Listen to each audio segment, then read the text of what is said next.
Appendix D, Speeches for Study and Practice. William McKinley, Last Speech. Delivered at the World's Fair, Buffalo, New York, on September 5, 1901, the day before he was assassinated. I am glad again to be in the city of Buffalo and exchange greetings with her people, to whose generous hospitality I am not a stranger, and with whose good will I have been repeatedly and signally honored. Today I have additional satisfaction in meeting and giving welcome to the foreign representatives assembled here, whose presence and participation in this exposition have contributed in so marked a degree to its interest and success. To the Commissioners of the Dominion of Canada and the British colonies, the French colonies, the republics of Mexico and of Central and South America, and the Commissioners of Cuba and Puerto Rico, who share with us in this undertaking, we give the hand of fellowship and felicitate with them upon the triumphs of art, science, education, and manufacture, which the old has bequeathed to the new century. Expositions are the timekeepers of progress. They record the world's advancement. They stimulate the energy, enterprise, and intellect of the people and quicken human genius. They go into the home. They broaden and brighten the daily life of the people. They open mighty storehouses of information to the student.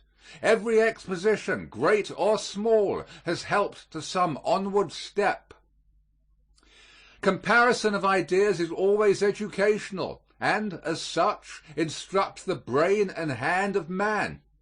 Friendly rivalry follows, which is the spur to industrial improvement, the inspiration to useful invention, and to high endeavor in all departments of human activity.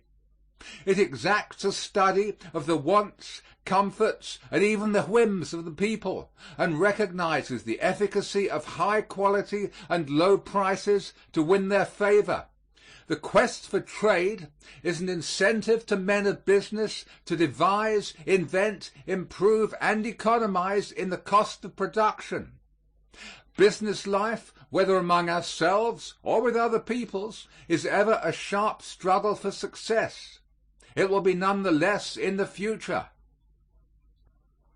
Without competition, we would be clinging to the clumsy and antiquated process of farming and manufacture and the methods of business of long ago, and the 20th would be no further advanced than the 18th century. But though commercial competitors we are, commercial enemies we must not be. The Pan American Exposition has done its work thoroughly, presenting in its exhibits evidences of the highest skill and illustrating the progress of the human family in the Western Hemisphere. This portion of the earth has no cause for humiliation for the part it has performed in the march of civilization. It has not accomplished everything, far from it. It has simply done its best. And without vanity or boastfulness, and recognizing the manifold achievements of others, it invites the friendly rivalry of all the powers in the peaceful pursuits of trade and commerce, and will cooperate with all in advancing the highest and best interests of humanity. The wisdom and energy of all the nations are none too great for the world work. The success of art, science, industry, and invention is an international asset and a common glory. After all, how near one to the other is every part of the world. Modern inventions have brought into close relation widely separated peoples and make them better acquainted.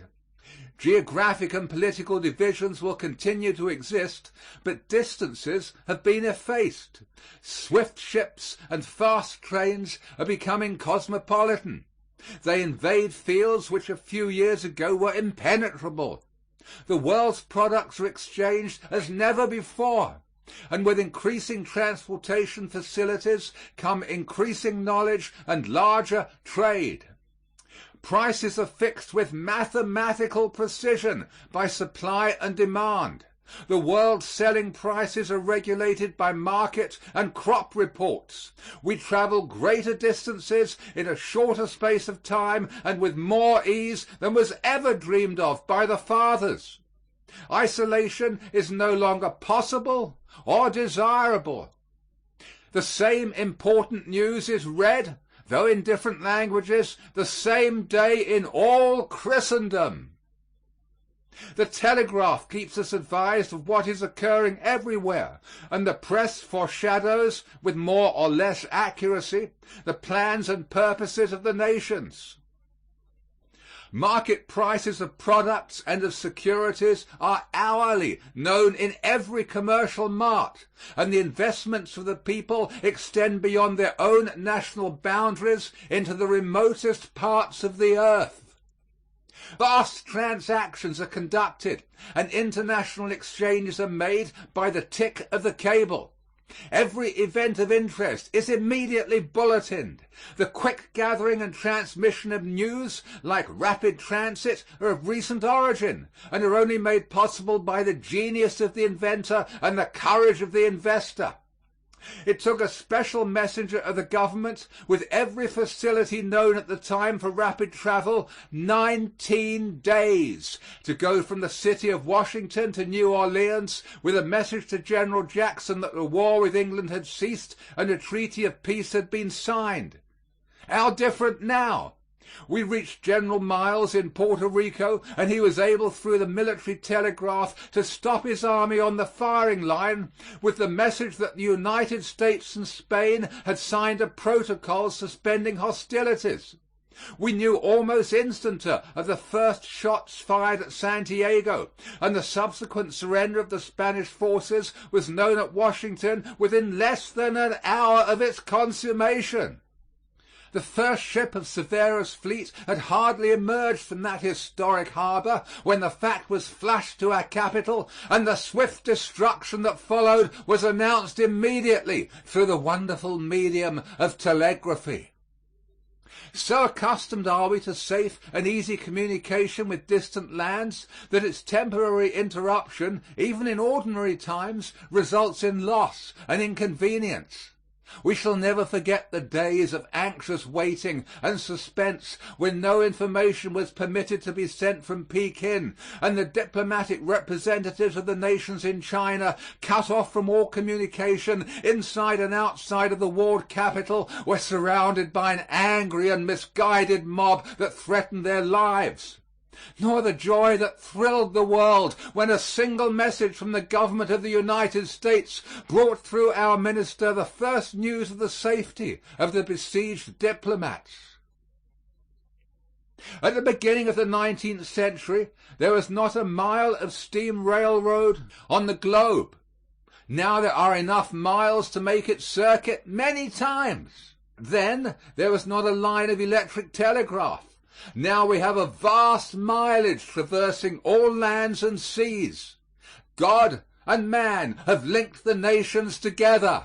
No nation can longer be indifferent to any other. And as we are brought more and more in touch with each other, the less occasion is there for misunderstandings, and the stronger the disposition, when we have differences, to adjust them in the court of arbitration, which is the noblest forum for the settlement of international disputes.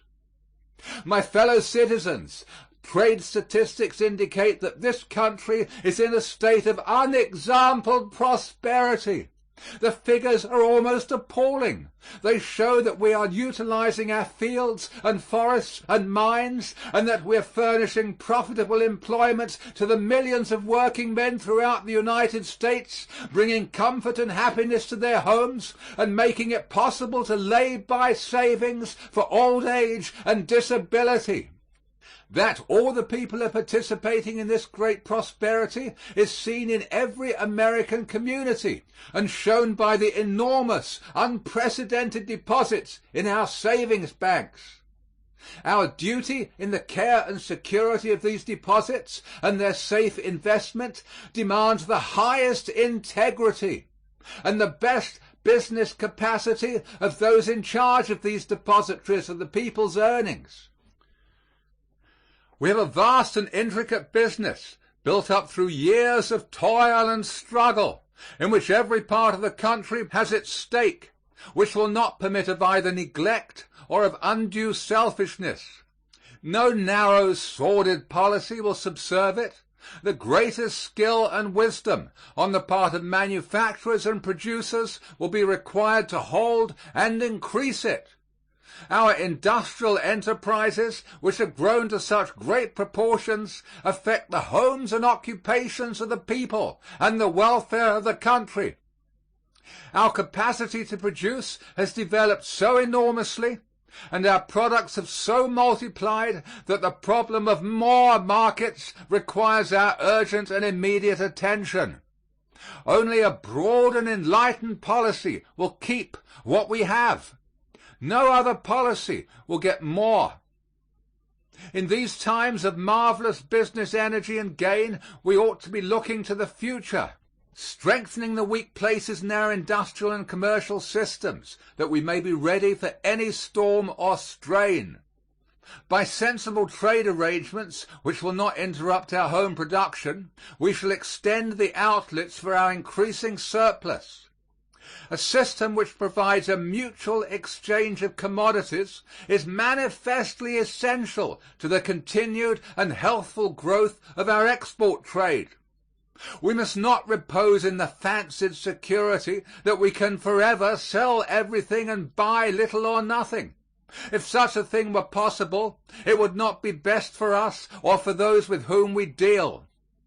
We should take from our customers such of their products as we can use without harm to our industries and labor. Reciprocity is the natural outgrowth of our wonderful industrial development under the domestic policy now firmly established. What we produce beyond our domestic consumption must have a vent abroad.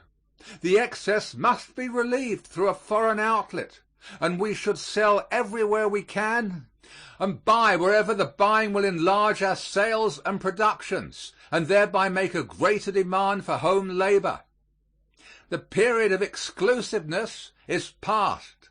The expansion of our trade and commerce is the pressing problem. Commercial wars are unprofitable. A policy of goodwill and friendly trade relations will prevent reprisals. Reciprocity treaties are in harmony with the spirit of the times. Measures of retaliation are not. If, perchance, some of our tariffs are no longer needed for revenue or to encourage and protect our industries at home, why should they not be employed to extend and promote our markets abroad? Then, too, we have inadequate steamship service. New lines of steamships have already been put in commission between the Pacific coast ports of the United States and those on the western coasts of Mexico and Central and South America. These should be followed up with direct steamship lines between the western coast of the United States and South American ports. One of the needs of the times is direct commercial lines from our vast fields of production to the fields of consumption that we have but barely touched. Next in advantage to having the thing to sell is to have the conveyance to carry it to the buyer. We must encourage our merchant marine. We must have more ships. They must be under the American flag, built and manned and owned by Americans. These will not only be profitable in a commercial sense, they will be messengers of peace and amity wherever they go. We must build the Isthmian Canal, which will unite the two oceans and give a straight line of water communication with the western coasts of Central and South America and Mexico. The construction of a Pacific cable cannot be longer postponed.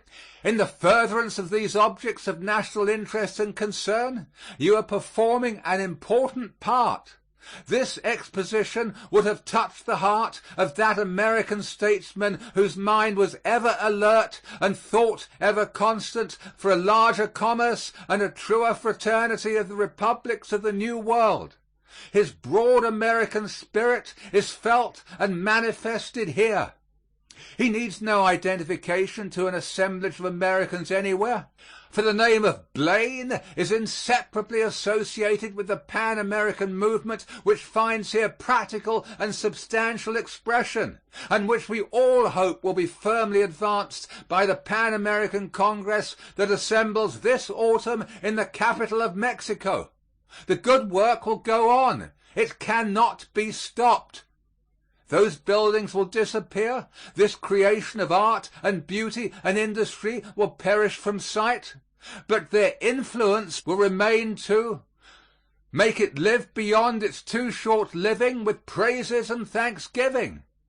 Who can tell the new thoughts that have been awakened, the ambitions fired, and the high achievements that will be wrought through this exposition?